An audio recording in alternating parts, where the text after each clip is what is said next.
Լևոն Մկրտչյանի կինը Էվելինա Ստեփանյանը հայտնել էր, որ արտաքին թեթև փոփոխության է դիմել ու այդ կադրերով կիսվել էր հետևորդների հետ միաժամանակ նշելով, որ ինքը փոփոխությունները ծանր է տանում։ Վերջին ինձ էլ համոզեցին թարթիչների ու հոնքերի լամինացիա անել։ Անին ինձ բերման է ենթարկել, տեսնենք ոնց է ստացվում, արդյունքում իհարկե կկիսվեմ, պարտադիր։ Շատ եմ վախում, հուզվում, երբեք չեմ արել, ժողովուրդ, երբեք։ Մկրտչյանը հեռուստադիտողին հայտնի դարձավ վերջին զանգը սերիալի։ Դերասանի անձնական կյանքն առավել բուռն քննարկվեց, երբ համացանցում հայտնվեցին նրա եւ Էվելինայի համատեղ լուսանկարները։ Դեռ ավելի վաղ, մինչ հարսանեկան արարողությունը, նրանք խոսելով իրենց հարաբերությունների մասին ընդգծել էին. «Հանդիպել ենք 17 տարեկանում համալսարան ընդունվելիս, այնպես էր ստացվել, որ նույն օրը, նույն ժամին քննության էինք, ես նրան միանգամից եմ նկատել, նրա գեղեցկությունը, պահվածքը շատ տարբերվող էր, այդ ժամանակ քայլ չարեցի, իմ կյանքում աղջիկ կար, ում հետ երկար ժամանակ շփվեցինք, բայց չհասկացանք իրար, հետո տեսա Էվկային ու միանգամից ինքս ինձ ասացի, ինքն ա, սկսեցի քայլեր անել ու սկսեց մեր շփումը։ Երկրորդ կուրսից սկսեցինք հանդիպել, դասերին այնքան էինք խոսում, դասախոսներն ասում էին լռեք, 7 ամիս կոնֆետներով տառ էի սարքում, նվիրում, հետո ծաղիկներ, մի քանի ամիս շփումից հետո զգացմունքներս ավելի խորացան, Էվկային տեսնելիս հալվում էի, հետագայում դա վերածվեց մեծ սիրո։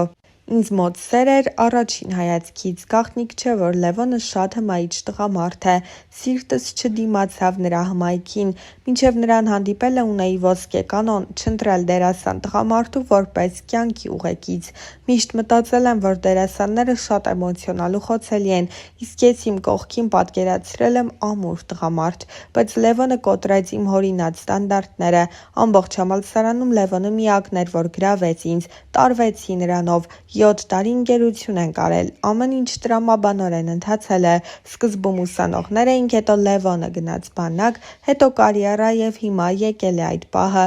Լևոնն այն տղամարդկանցից է, որ պիտի ամուր կանգնի իր ոտքերի վրա եւ պատասխանատվություն կրի իր ընտանիքի համար, տունն էլ բարեբախտաբար արդեն ունենք, պատրաստ ենք ամուսնության, ԶԱԳՍ-ում ամուսնությունը գրանցել ենք 1 տարի առաջ, մեր տունը գնելու համար դա անհրաժեշտություն էր, հարսանիքը շուտով։ Երբ որևէ բան շատ ես ուզում, տվյալ նպատակին հասնելու գործընթացն ավելի հաճելի է, քան բուն նպատակը։ Երբ հասնում ես նպատակակետին, այդ ամենը դառնում է անհետաքրքիր։ Ինձ համար ռոմանտիկ հարաբերությունների շրջանը հետաքրքիր էր, բայց հարաբերություններ սկսելուն պես հասկացա, որ դա ինձ այս պահին պետք չէ։ Լևոնը որոշեց, որ բաժանվում ենք։ Մտքիցս հանել էի, որ հնարավոր է միասին լինենք։ Մի քանի ամիս անց Լևոնը նորից սկսեց քայլեր անել, որոնք ինձ հունից հանում էին, նույնիսկ տհաճ էին, գալիս էր հետևիցս, ժամերով կանգնում էր լսարանի առաջ, հետո ամեն ինչ շատ սահուն ստացվեց, չհասկացա որ կետում ինձ մոտ ամեն ինչ փոխվեց,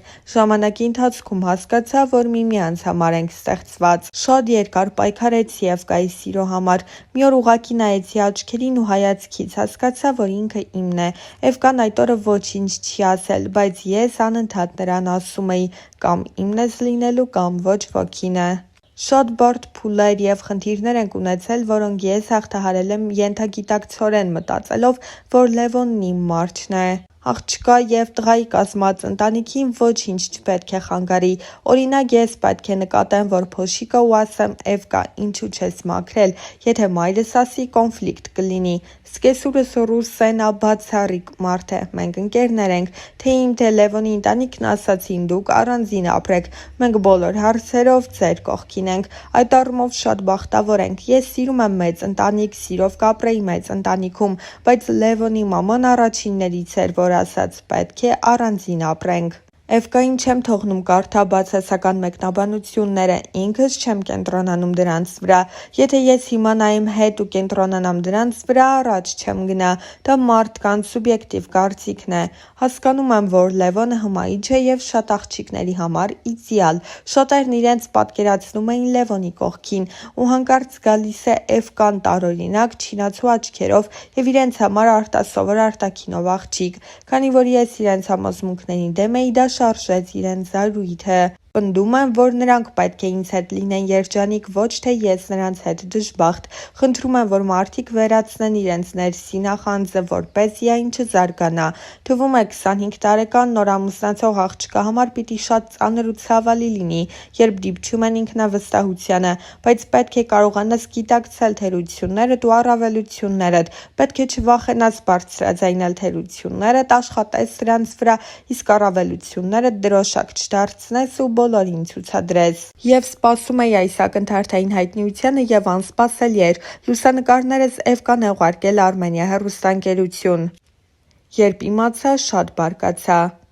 Հիասթափվել էի մասնագիտությունիցս, հատկապես ծառայությունից հետո, չէի զբաղվում դերասանությամբ, մտածել եմ հեռու մնալ այնպիսի բովանդակությունից, որն ինձ չի գրավում։ Դերասանությամբ չզբաղվելու պատճառներից մեկն այն էր, որ քյարթու էի։ Հիասթափվեցի մասնագիտությունիցս նաև այն ժամանակ, երբ շատերի նկատմամբ եղա մաքուր, ազնիվ ու նվիրված, բայց խաղընկերներիցս նույնը չստացա։ Լևոնին սկզբում ու Թորյա նկարահանումներ էին նշանակել, այդ պատճառով համաձայնեց։ Նկարահանման առաջին օրը զանգում ասում է, որ երկարաժամկետ նկարահանում են առաջարկել։ Ասում եմ հիմա ոչինչ մի պատասխանիր արի, քննարկենք, որոշենք։ Լևոնն ունի դերասանին հատուկ խարիզմա, խոսք և այլ կարողություններ, որոնք աստիճանաբար զարգանում են։ Նրան բեմում տեսել եմ, կրկնակի եմ սիրահարվել։ Համոզեցի Լևոնին, համաձայնեց։ Առհասարակ հայկական սերիալներ չեմ նայում, բայց վերջին զանգը առաջին սերիայից նայել եմ։ Երբ լավ տեսարան է խաղում, ասում եմ սուպեր։